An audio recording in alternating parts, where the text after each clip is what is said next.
Expanding entrepreneurial capacity to scale for the post-pandemic economy is the subject. I really appreciate everybody being here from all around the world. Yeah, I think it's a relevant topic that is worth the time. In terms of tips for today, use the chat box. I've been a part of these different webinars. I really find a lot of value in it. You can download it, like Bernie was saying.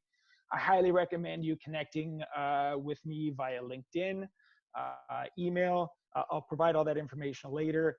And then take copious amount of notes. I'm not going to be here giving you a sales pitch, and it's not going to be a lot of fluff. I'm going to provide a lot of content to you. We're going to start a little slow, and then we're going to speed up really quickly when we get to the harder stuff. So I have too much content for probably the time that I've been allotted. So I'm probably going to streamline. I'm going to run right through it. So today the agenda is as follows. I'm going to give you a brief introduction. Bernie did an excellent job introducing me. Thank you for that, Bernie, again. And I will sort of skip over the stuff about me because that's not what you guys are here for. And we'll go straight into what scaling is. Then we'll talk about why scaling is important early. And then we're going to expand. We're going to talk about how you expand a capacity to scale. And then we'll talk about Q&A. If it's okay with you guys, I am going to turn off my video just because I find it distracting. And you can look at my nice photo. Okay, at the end of today, you're gonna know about scaling company value and what needs to be done to build capacity to scale early and rapidly. And you should be able to incorporate scaling company value principles into growth plans, as well as advise others on their needs to build capacity to scale early. It really is an important topic. So Bernie did an excellent job. I'll leave that there for anybody who wants the slide decks. My company, as Bernie was alluding to, we're basically a virtual accelerator service. We have a 12-week program. We produce assets that increase company value as improve decision-making for the entrepreneurs. So it's a 12-week program. It produces 9 different assets. We serve incubators and accelerators, economic development agencies, venture capitalists, and individual companies. If you want to find more information about us, ScaleCamp.co kind of gives you an overarching view of what we do. And the next version of the website should be released soon, which is directly aligned with the virtual accelerator messaging. And in terms of connecting with me, LinkedIn, you can find me under Eduardo Bailetti. If you want to contact me directly, always love to hear from people and their thoughts. Eduardo at ScaleCamp.co, and follow the company at ScaleCamp. And I'll give you guys a hashtag later. So let's get right into it. What is scaling? We're going to talk about the definition that we have in terms of what words we'll use.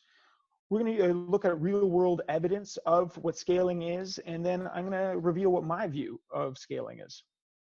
So what's the definition of scaling? The definition of scaling is the significant improvement of a company's performance indicator between 2 time periods while maintaining operating costs and quality the same or marginally higher. Now, this came from an examination of about 18 different definitions of scaling that we found in academic and non-academic literature. And basically all it means is that what we're going to do today or tomorrow is going to be better than what we did yesterday, or that if you increase the amount of sales that you have for every unit of sales that you increase, you're going to increase the profitability per unit. Visually, the way that we define it, it looks like this. So you can see as the company increases and it starts going up, the value, the gap between the profit starts to increase for every additional unit, and the cost stays relatively flat. Bernie, you'll jump in if anybody has, if something goes wrong, right? So Absolutely. Thank you. So scaling company value early, rapidly, and securely is really what it's all about.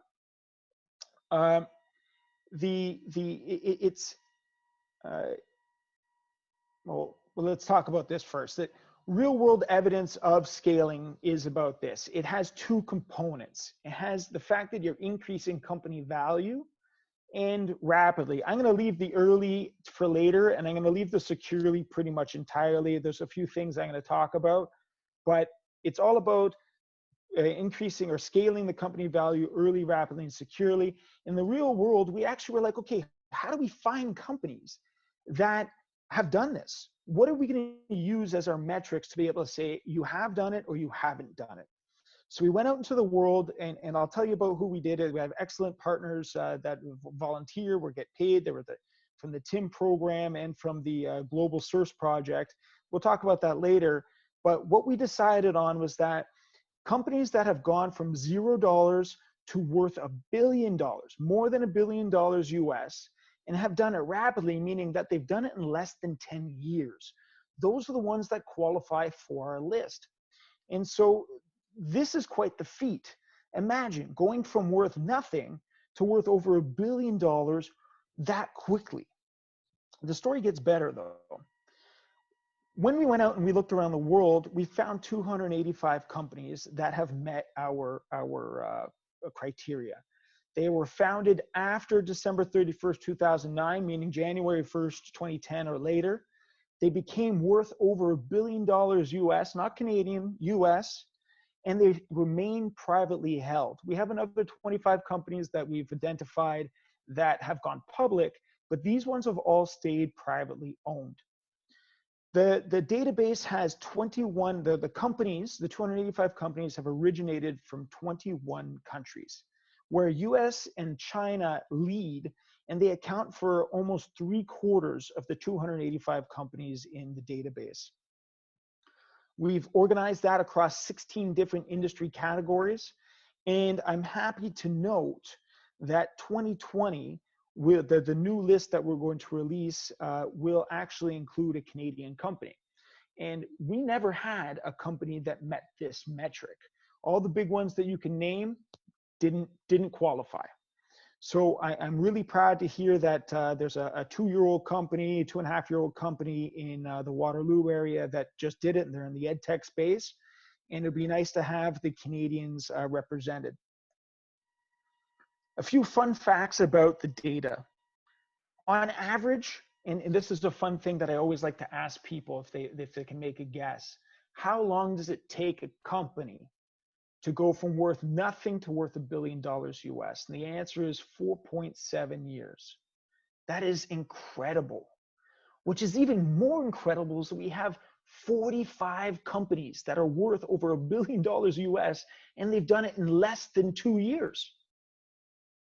It blows my mind the amount of alignment that you have to be able to pull off. And the interesting thing is that more companies are doing this. It's starting to become a global phenomenon where people are figuring out what it is that we need to do to scale early, rapidly, and securely. And the last fun fact here is that companies that scale, or companies in this sample, they on average per year raise $32.3 billion in private investment capital. Just astounding numbers. So really cool stuff to be able to look at and say, all right, these guys are doing something really interesting that nobody else in the world has been able to do. What is it that they actually do? So that's been the source of a lot of our research. My position is this: scaling is a mindset. It's not a thing. You can define it, you can measure it, but to be able to harness it, to be able to apply it, it's really a mindset. Hashtag scaling is a mindset. So this is our our event hashtag for everybody to continue the conversation afterwards. And the change in the mindset from where we are today to where we need to be in the post pandemic economy. And I can't talk just about Canadians, because we're not just Canadians in the room. We've got people from all over the world. We have to change our mindset. And I may ruffle some feathers in some people about their current ideology, but if you're on the left-hand side, if the stuff that applies on the left-hand side is the stuff that you're talking about to the people that you're mentoring, then in my world, you're a flat earther. And I want to move you over to understand that the world is actually is around. It's a sphere. Okay. And some people are going to argue me about the sphereness, but we'll leave that aside. We want to prioritize scaling from day one. We want to iterate a scale engine. It's not about building a prototype. A prototype will only get you that, a prototype. If you want to build a company that significantly and rapidly and is able to do it early, as scaling the revenue, so the value of the company, doing that early, you have to think about the scale engine. You can't be thinking about prototypes. You also can't be thinking about customer-centric value propositions. You have to be stakeholder-centric. There's more to the game than just the customers. We want to develop a scaling master plan. Business plans have been left behind 15, 20 years ago, and I still hear people in my journeys around the world still talking about the importance of building a business plan. You have no business building a business plan when you're at the early stage. It's a waste of your time and resources, and it's going to be wrong. So why are you going to do it? And lastly, let's focus on scaling company value. Let's not focus on just revenue. Because when you focus all of your efforts on just revenue, I'm a growth hacker, I'm a chief revenue officer. The only problem with that, and I think those people are extremely talented, but the big hole in what they do is that they only focus on one line. And scaling requires you to significantly increase one performance metric while keeping the cost of scaling that up flat or going down. So the cost per unit of sales actually becomes more affordable as you increase the amount of sales that you have. So that's scaling. That's the definition. That's what we see in the real world, and that's my mindset. That's where I believe that scaling really should have a new dialogue that's being brought around the world, that we're not going to decide that we're going to start up at the beginning and scale later. We have to scale at the beginning. We have to scale early. So why do we scale early? Well, you just saw a list of companies that are raising $32.3 billion in capital every year. You saw them go from $0 to $1 billion in 2 years. Those are insane incentives. So we're gonna talk about three. Make more money. Scaling acts as a guide to the company, and it enables internal and external alignment for you. So how does it make you more money? Well, companies that scale early, they perform better. They are able to expand to new markets. They have this inherent ability to develop innovative products. And they anchor an ecosystem rather than being subject to somebody else who anchors an ecosystem. The ability to create jobs and tax revenue is also something that scaling companies are able to do for the local environment.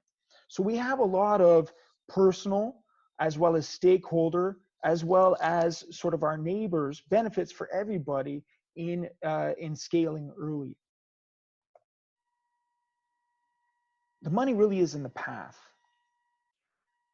The path has some key parts.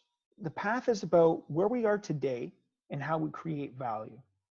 Where we are, where we want to be in the future, and what we do when I did my master's at the TIM program, the goal was by your third year, you have annual sales of $1 million, and that you have to provide a plan about how you're going to do that. But really the money is in saying, I'm here and I want to be able to go to there. It's the path that creates the money. It's the path that creates the alignment. And not all paths are good paths. We teach a certain way of approaching this, and I'm not going to cover that today, but what we teach at ScaleCamp and at the university is that you can actually shape a good path, and there's ways that you can qualify this as saying this is a good path and this is not a good path. So what you decide to do early really does impact what you can do later.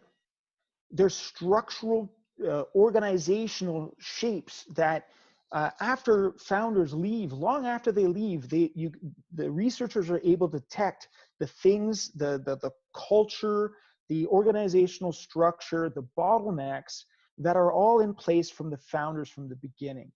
So the best way to make sure that you mitigate bottlenecks or reduce the amount of bottlenecks that are impeding your ability to scale is that you start thinking about it from day one. You don't want to build and try to tear it all down and then rebuild it later on. You want to think scaling from the very beginning. And also, it helps you with legitimacy and distinctiveness. It adds value to the people that you want to be working with you. It really allows you to earn the right to exist, which is critical for new companies to understand. It's up to them, for them to earn the right to exist. Just because you put a shingle outside of a door, just because you have a website, doesn't mean that you have the right to exist in the marketplace. You will get stamped out because you haven't earned it yet. So think scaling early. You also want to align, the scaling early allows you to, or thinking scaling early allows you to align your different stakeholders. And I'm not just talking about your internal stakeholders, but your external stakeholders as well. Because when you're running a new company, especially, most of your resources that you're using to be able to create value in the marketplace exist outside of your little company. There's only you and your cousin that are running this company. How is it that you're going to get everybody else to do what you're saying? You have to incentivize them. And the way to do it really, in this mindset that I have, is that you set the North Star. And I apologize for anybody who's in the Southern Hemisphere here, but the North Star is the company value. And everything else that goes below that, the support metrics, the check metrics, you can also say this is the local level and this is the global level. Those all align to the company value. So it really does help with your ability to create a successful and sustainable company as you move forward in the future. So prepare a plan early. Don't prepare it out here. It's not where you're about to go and actually start scaling. Like, I'm going to scale tomorrow, so I'm going to create a plan for it. You start to create a plan from day one. You got to create it early, and you got to continue to iterate as you advance, as you learn more. So, moral of the story here. I'm checking my time here. Okay, it's 1:30. To compete in the post-COVID economy, we must provide entrepreneurs with the knowledge and the structure to scale early and rapidly. There's going to be a global competition where when we turn this switch, and now not the whole economy is off right now, but when we really start going back to work, when we really start going back into our incubators, back into our accelerators and our normal everyday life, we should not be thinking the way we did before 2020. We really need to be thinking scaling, not starting. The startup culture is fine, but we really need to move to the next value plateau, which is thinking scaling from day one.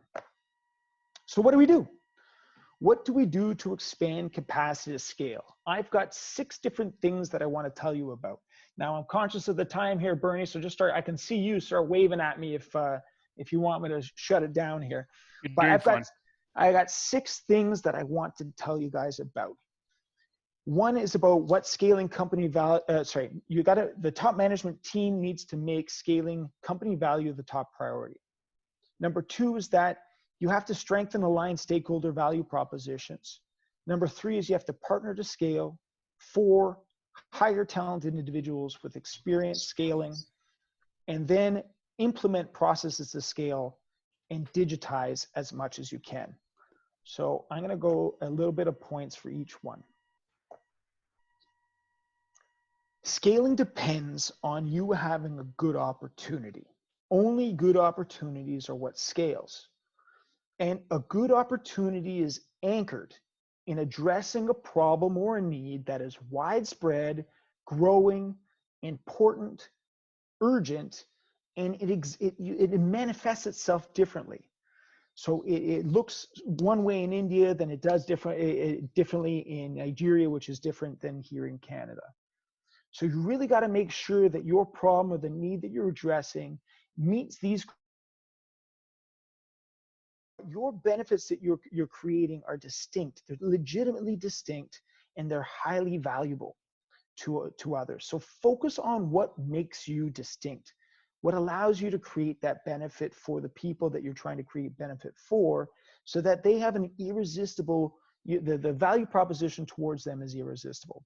And lastly, you want to continuously to create new markets and serve broader stakeholder needs. This is the innovation part. You can't sit on one particular space. You want to continue to create more spaces for you to be able to serve, whether they be geographically or they be different product lines or whatnot. You need to create new markets and serve more needs to the people who are already part of your world. So then the second thing you have to do is you have to strengthen and align stakeholder value propositions. And when I say that, there is a whole bunch of different stakeholders. When you are an entrepreneur, you have to sort of satisfy a lot of people. A lot of people think, oh, well, I have my customers and I have an investor. And that's the only people I have to worry about. Well, that's not really true. What's not accounted for here is your family or your spouse. But you also have your internal team. You have people that are your customer's customer, because not only sometimes you sell to one person and the beneficiary is somebody else. You have your complementers, you have your competitors, you have your suppliers. There's a number of different markets that you have to be able to create value propositions for. And they're all going to be different. What you do for the customer market doesn't equal what you're doing for everybody else. So how do you do that? Well, you have to actively shape everyone's expectations. Stakeholders need to know what they're going to get, and you have to make sure that you control that expectation of what they're going to get. But you also have to make sure that all the different stakeholders that you are dealing with, all the value propositions, have to be aligned. They have to agree with each other. They have to support each other's value propositions. And they have to actually, and if you can, you want to reinforce that. The most powerful way of having a scaling company is that the value propositions for one party actually reinforce the value propositions. They increase the value of and your ability to deliver on the value propositions of other people. If I promise my employees one thing and I go and promise my investor another, and I promise my supplier another thing and my customers, and there's conflicts, the investor wants to take money out at a certain point that doesn't allow me to pay my early team and makes them have no money for the 3 years of work that they've put into the company, that's a bad alignment between value propositions. You got to make sure that's taken care of. The value proposition, so you can increase the amount of alignment between different stakeholders by having one objective that benefits all of them. You also need to be able to quantify the benefits that each stakeholder is going to get from the company. Without being able to quantify them, it's really going to be, it's just arm waving and a lot of words. You want to be able to have it so you can measure it and be able to quantify it for them and say, hey, look, this is what we were able to do for you over the last year, over the last quarter, over the last month. As things change, and they will, you need to continue to track those changes in the value propositions and continue to realign them with the new information that you get. I'm gonna rush through a few extra here, but you're gonna wanna also enable resource owners to make money using your products and services. It's not just you selling things, enable other people to make money, because they're gonna go out and they're gonna make money for you. You're gonna get a cut of everything that they do. I'm going to let you go and make money with what I have, but I'm going to, by you using my services, you pay me 20%. Now we're both really happy. Now you have champions all over the world in all sorts of different markets using your products to be able to make money for themselves and in turn making money for you while you sleep. You want to apply e-commerce to enable customers to save time and money. It's a digital world these days.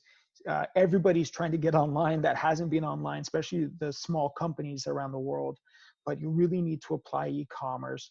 It saves people time, it saves people money, and it allows you to do business when you're not actually in front of your computer and you're taking care of your kids or something.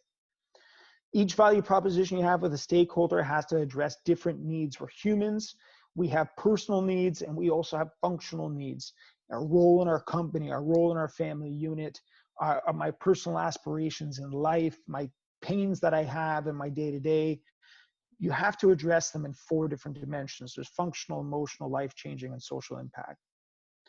One of the beautiful things that a lot of these scale companies do, and we should have another talk about this, because the freelance world is a really interesting space for me, and we're doing a new project with Carlton on this, but enable freelance workers to work for you. There's a lot of great talent, and it comes with a lot less costs than it does to have full-time employees working for your company. Quite often, what you hire somebody for, they only do 10% of that actual job, and 90% you're trying to find them to do other things. Whereas freelance workers, you can hire them for the outcomes, pay them for the outcomes, and they're happy to do that work. Provide evidence you can deliver on your promises when you're making these value propositions to other people. The evidence is super important for them. Otherwise, they're not going to say yes to your deal. And then you have to, if you're going to work with others and it's the digital world, you have to communicate and demonstrate the importance that you put on the security of information that you collect, store, and transfer. If you have a website that does not have an SSL certificate, then you do not have secured transmission of personal information. So I would never do business on your website. And I would probably be suspicious about what you're going to do with the information that I give you in terms of trade secrets and whatnot for the business dealings that we have as partners. So make sure that you have a cybersecurity plan integrated into what you're doing in your value propositions. So you got to partner with other people. You got to select stakeholders to work with who have many connections. You want them to have connections in different domains, within certain networks. They want to be able to bridge into new networks as well. Like I said before, you want to partner with complementers who increase the value of your business and you increase the value of theirs. The old adage is that if I'm in a room and I'm by myself, I'm worth this much. If I'm in the room and my partner's in another room and they're worth that much. If we're in the room together, we're actually worth more than that we were in individual rooms. Enable others to leverage your company's platform to make money. I said you got to help other people make money. If they can make money, they're going to help you make money.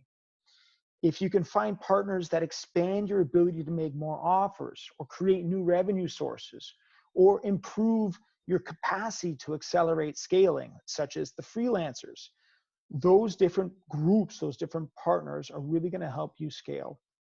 And then partner with those who increase capacity to fulfill and deliver orders. This is a big one for e-commerce and people who use supply chains globally to be able to distribute their goods. You can partner with people who have fulfillment centers and whatnot that enable you to fulfill and deliver orders in a much more streamlined way.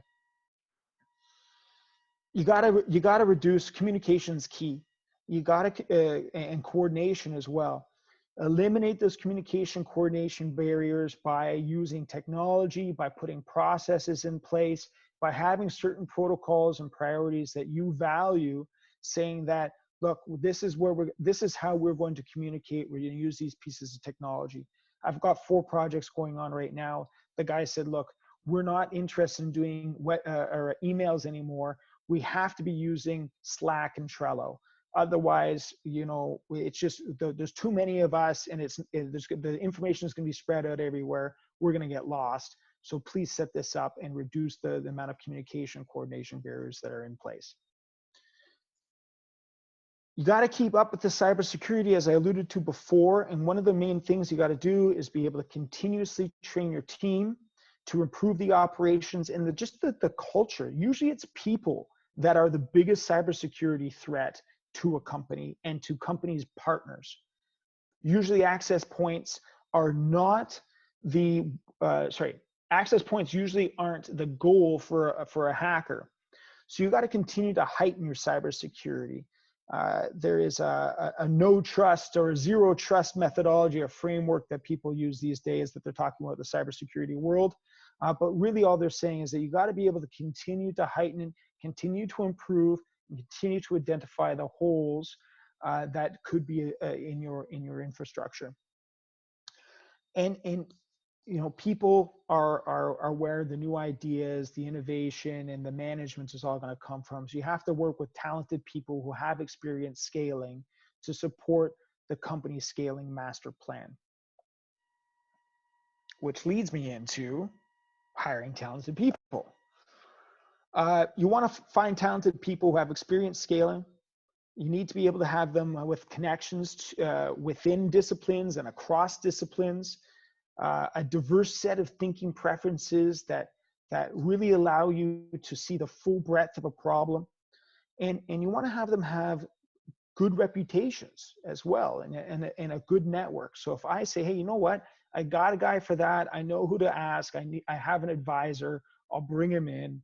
It's good to have people on your team, and as well as in your external partner sort of sphere that have good reputations and many connections. Their reputations will reflect your reputation.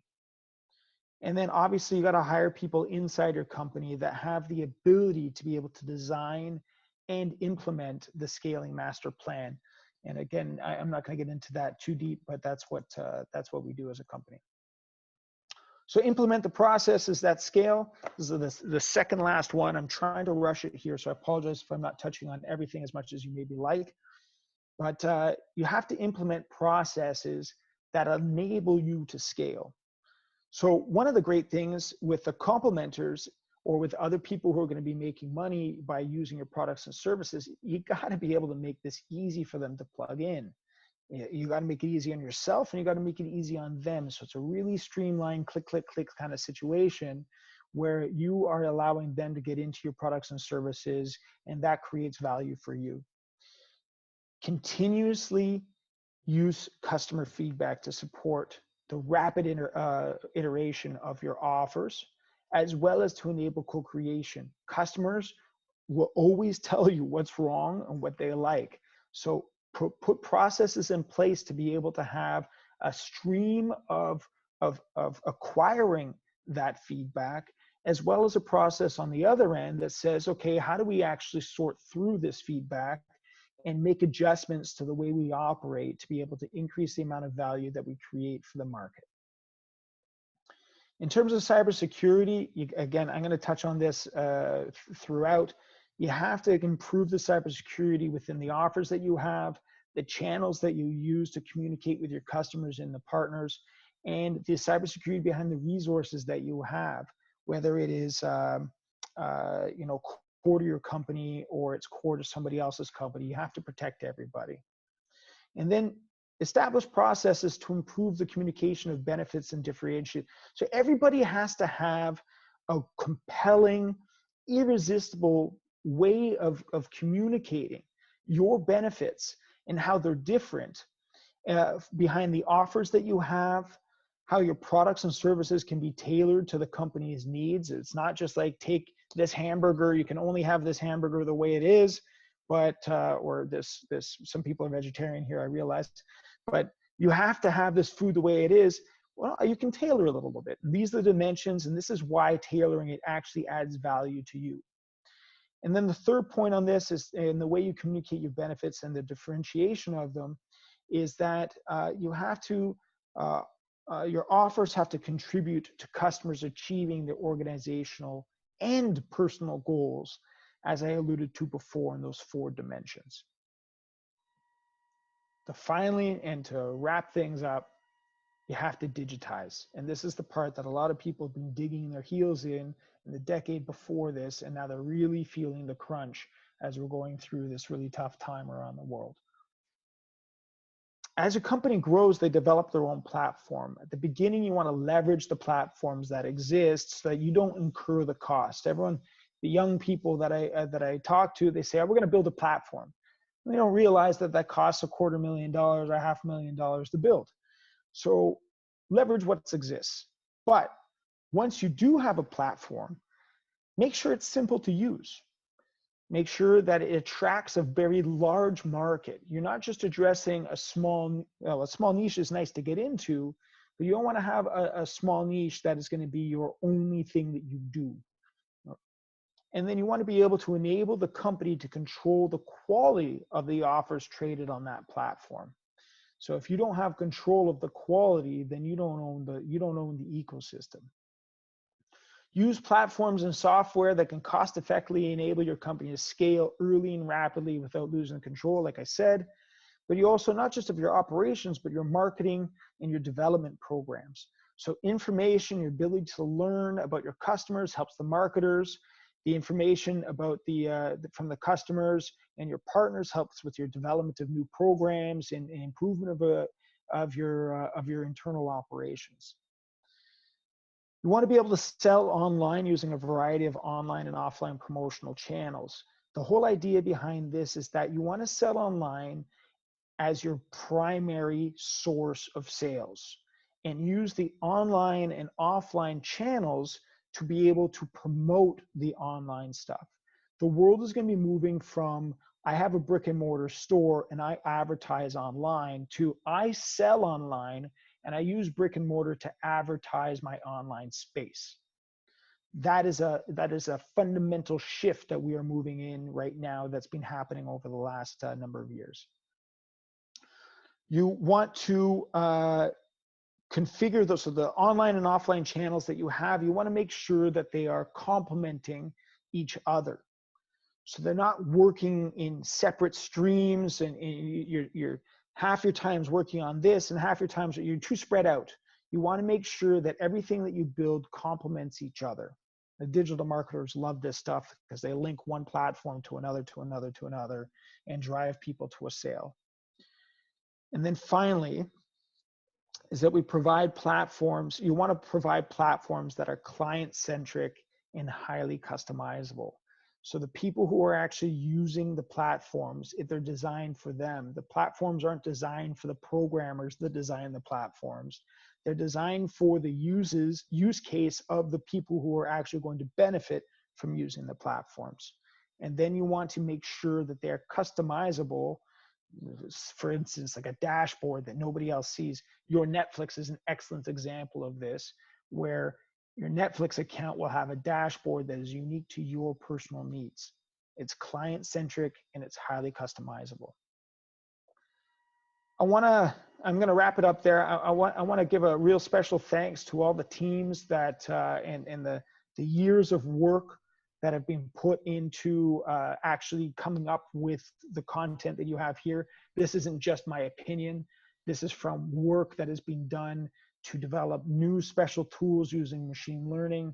We have examined probably upwards of 900 different journal articles from the top academic literature around the world, as well as examining these companies. I really want to thank the people at the TIM program and the Scale Early, Rapidly, and Securely project. And to you, taking the time, listening to me and everything like that, I give you one big thunderclap. Eduardo, Sorry, go ahead. Oh, yeah, I was just going to say, continue. Let's continue the conversation. Please don't forget to connect with me on LinkedIn. Drop me an email or let me know what you thought about your biggest impact, or the biggest takeaways from today. Tweet them out and hashtag scaling as a mindset, and where we can have another dialogue. We can organize another conversation to unpack the things that you guys found most impactful about today. I would love to hear your feedback.